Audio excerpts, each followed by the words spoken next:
अस्सलाम वालेकुम रहमतुल्लाह। मैं हूं शम्स तबरेज़ क़ासिमी और आप देख रहे हैं मिल्लत टाइम्स। तुर्की के सदर रजब तैयब एर्दोगान और रूस के सदर व्लादिमीर पुतिन की पिछले दिनों रूस में मुलाकात हुई। तुर्की के सदर रजब तैयब एर्दोगान ने रूस का दौरा किया और बहर असवद के किनारे वाक़ एक शहर में दोनों की मुलाकात हुई, बातचीत हुई।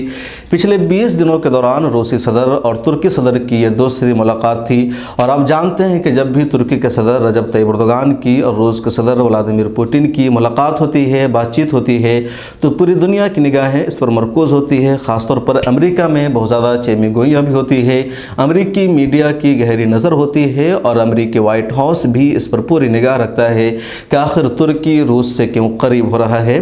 तुर्की का सदर रजब तैयब एर्दोगान की डिप्लोमेसी की कामयाबी कही है, उनके खारजा पॉलिसी की कामयाबी और होशियारी कि तुर्की एक तरफ अमेरिका का अलाई है, अमेरिका का इत्तेहादी है, यूरोपियन यूनियन का वो एक तरह से मेंबर भी होना चाहता है, नेटो का मेंबर है।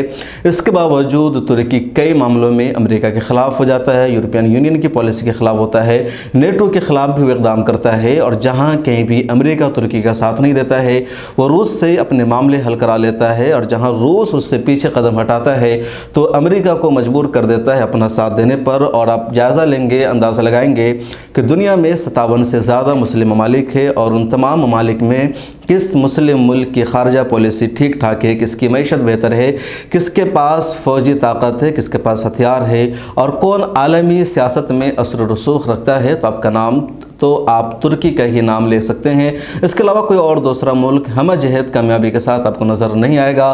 पाकिस्तान की फ़ौजी ताकत बहुत मजबूत है, उसके पास एटमी ताकत है, लेकिन मईशत उसकी बहुत कमज़ोर है और यही वजह है कि पाकिस्तान को झुकना पड़ता है। सऊदी अरब की मईशत बहुत मजबूत है लेकिन उसके पास फ़ौजी ताकत नहीं है।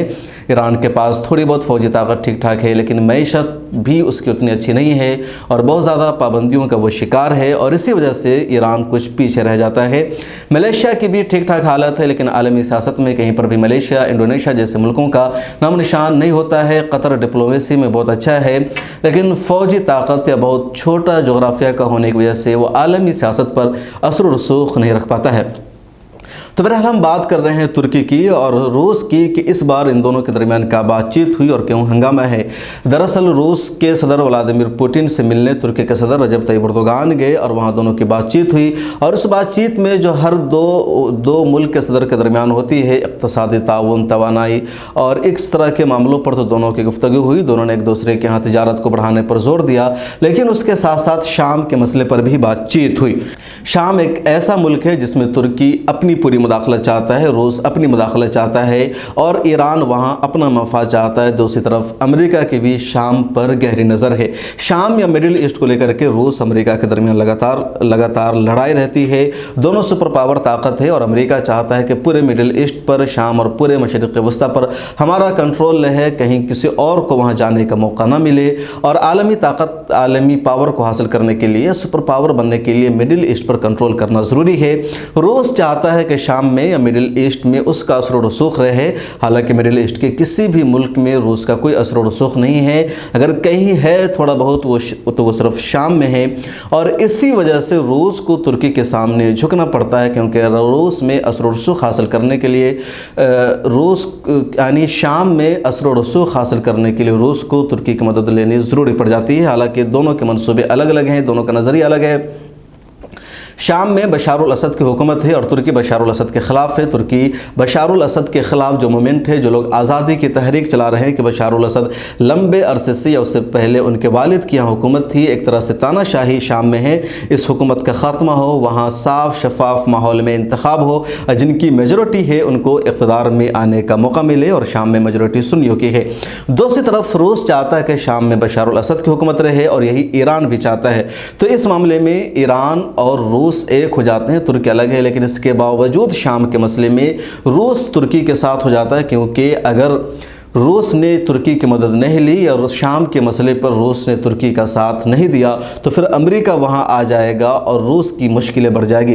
अब शाम के कई सारे इलाकों पर तुर्की का कंट्रोल है, तुर्की की फ़ौज वहां मौजूद है और रूस की भी कुछ इलाकों में वहां एक तरह से मौजूदगी पाई जाती है। ईरान मुकम्मल तौर पर बशार अल असद को सपोर्ट करता है। बातचीत के दरमियान यही हुआ कि तुर्की ने रूस से कहा कि आप वहाँ दबाव ज़्यादा न डालें और शाम का मसला पुरअमन तरीके से हल होना चाहिए। वहाँ जो खाना खाना जंगी है उसको बंद कर देना चाहिए। रूस ने भी तुर्की के इन बातों से इत्तेफाक किया। दूसरी बात यूक्रेन के सिलसिले में हुई। पिछले यानी फरवरी 2022 से ही यूक्रेन और रूस के दरमियान जंग जारी है और लगातार रूस यूक्रेन पर हमला कर रहा है। यूक्रेन एक तरह से तबाह हो गया है। यूक्रेन का साथ अमेरिका ने नहीं दिया, कई सारे मुल्कों ने यूक्रेन का साथ नहीं दिया क्योंकि सामने रूस था। और एक तरह से अमेरिका ने बहुत बड़ा धोखा भी दिया यूक्रेन को। इस बीच तुर्की है जो रूस और यूक्रेन के दरमियान लगातार सुलह समझौता कराने की कोशिश कर रहा है। 3-4 महीना कबल भी इस्तांबुल में एक मीटिंग हुई थी जिस मीटिंग का मकसद ही था रूस और यूक्रेन के दरमियान सालसी का फरीज़ अदा करना। एक हफ्ता कबल भी इस्तांबुल में एक मीटिंग हुई जिस मीटिंग में रूस, यूक्रेन और अक़वाम मुत्तहिदा के नुमाइंदों ने शिरकत की और इस मीटिंग का मकसद था यूक्रेन से जो अनाज बाहर जाता है वो बहर असवद के किनारे से जाता है, लिहाजा उस गुजरगाह को यकीनी बनाया जाए और रूस वहाँ पर कोई मुदाखलत न करे, वहाँ से गुजरने वाले जहाज़ों को रूस न रोके। इस सिलसिले में मीटिंग हुई थी, रूस ने भी इत्तेफाक किया था। इस मीटिंग में भी तय्यिब एर्दोगान ने रूस के सदर व्लादिमीर पुतिन से ही कहा कि जो पिछले दिनों हमारा मुआहदा हुआ था उस मुआहदा को आप यकीनी बनाएं और यूक्रेन से जो भी जहाज़ गुजरता है अक़वाम मुत्तहिदा के करार के मुताबिक आप उसको गुजरने दें, आप उसे रोक टोक न करें। इससे पहले यानी तेहरान में 21 जुलाई को रूस के सदर व्लादिमीर पुतिन, तुर्की के सदर रजब तय्यिब एर्दोगान और ईरान के सदर इब्राहिम रईसी की मुलाकात हुई थी, बातचीत हुई थी और उन दिनों भी यानी उस मुलाकात में भी शाम का मसला पेश नज़र था और यही कहा गया था कि शाम के मसले को पुरअमन तरीके से हल किया जाए। वहाँ किसी भी तरह की खाना जंगी नहीं होनी चाहिए और अमेरिका को यहाँ आने का मौका मिलना नहीं चाहिए। तुर्की की खारजा पॉलिसी के एक और कामयाबी की मिसाल समझिए कि यूक्रेन और रूस के दरमियान जंग चल रही है। तुर्की नेटो का मेंबर है और नेटो यूक्रेन को सपोर्ट कर रहा है, रूस के मुकम्मल तौर पर ख़िलाफ़ है। अमेरिका, नेटो और मगरबी ताकतों ने रूस के ख़िलाफ़ कई सारी पाबंदियां भी आयद कर रखी है, लेकिन तुर्की ने यहाँ भी बैलेंस बनाने की कोशिश की और ख़ुद को बीच में रखा। एक तरफ तुर्की ने नेटो के इस मामले में साथ दिया कि उसने यूक्रेन को हथियार फराहम किया, इसके अलावा तुर्की ने रूस के यूक्रेन पर हुए हमला की मजम्मत की, तनकीद की, लेकिन दूसरी तरफ तुर्की ने रूस पर आयद की गई पाबंदियों का साथ नहीं दिया, बल्कि तुर्की ने उन पाबंदियों की मुखालफत की और कहा रूस पर किसी भी तरह की इकोनॉमिक पाबंदी लगाना सही नहीं है। तुर्की की भी कुछ मजबूरियां है और इस वजह से तुर्की रूस और यूक्रेन के साथ अपने रिश्ते बहाल रखना चाहता है क्योंकि तुर्की में जो अनाज आता है उसका ज़्यादातर इन्हिसार यूक्रेन और रूस पर, यानी ज़्यादातर अनाज तुर्की के पास यूक्रेन और रूस से आता है और इसी वजह से रास्तों का महफूज होना ज़रूरी है। इसके अलावा तुर्की रूस से गैस भी ख़रीदता है, यानी ज़्यादातर तुर्की में जो गैस आता है वो रूस से ही आता है। लिहाजा इस मीटिंग में भी बातचीत हुई कि अब गैस की ख़रीदारी करते वक्त तुर्की जिस करेंसी में पेमेंट करेगा वो करेंसी रशियन करेंसी होगी, यानी रशियन रबल करेंसी में ही, रशियन करेंसी को रबल करेंसी कहा जाता है, तो उसमें ही तुर्की कीमत की अदायगी करेगा, डॉलर में इसकी अदायगी नहीं की जाएगी। रशियन करेंसी और जो इंडियन करेंसी है दोनों की हैसियत बराबर है, थोड़ा बहुत का फासला है, यानी थोड़ी सी हैसियत रशियन करेंसी की ज़्यादा है, बकिया दोनों का मामला सेम है। तो ये बातचीत हुई तुर्की और रूस के सदर के दरमियान। एक तरह से तुर्की के सदर खारजा पॉलिसी को कामयाब बनाने की कोशिश कर रहे हैं, अपने असर और रसूख को बढ़ा रहे हैं।